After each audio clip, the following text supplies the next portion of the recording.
Moving into a new house felt like a dream come true, a quiet street, old trees, and for the first time, total solitude. I relished the silence, the freedom to do whatever I wanted, whenever I wanted.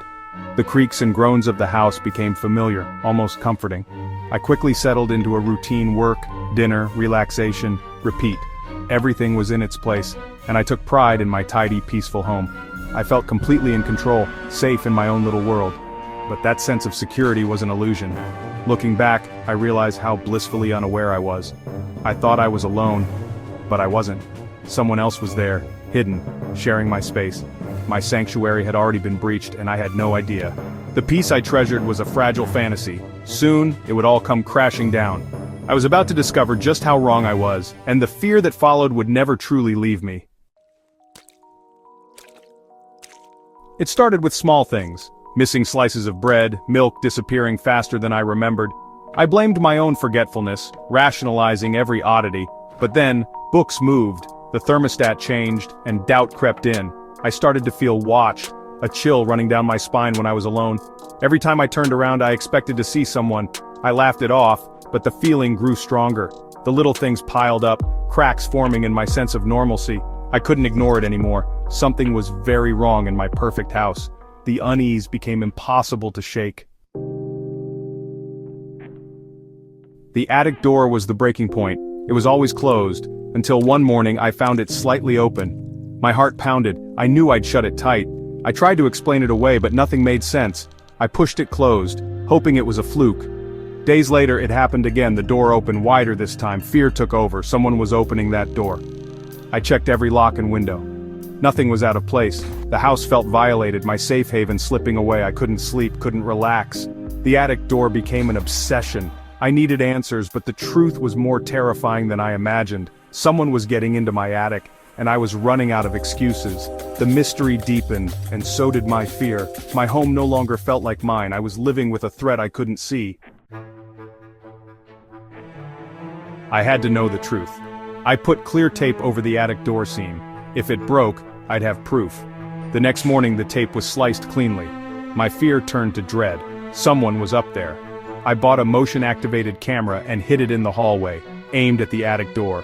That night I barely slept, listening for every sound.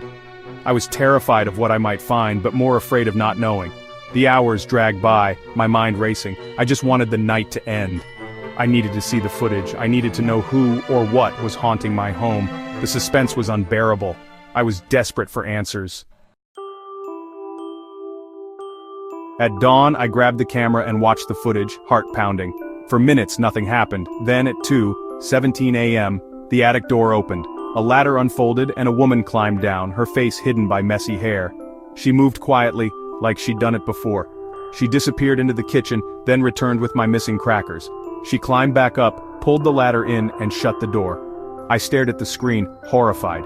A stranger had been living above me, coming down at night while I slept. My sanctuary was a lie. The violation was total. I replayed the video, numb with shock. I wasn't alone, and hadn't been for weeks. The fear was now real, and inescapable. My home had been invaded in the most intimate way.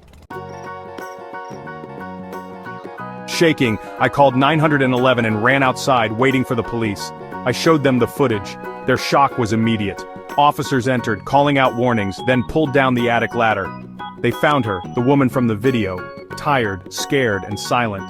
She'd made a small camp in my attic sleeping bag, food wrappers, my books. She'd been there since before I moved in, slipping down only when I was gone or asleep.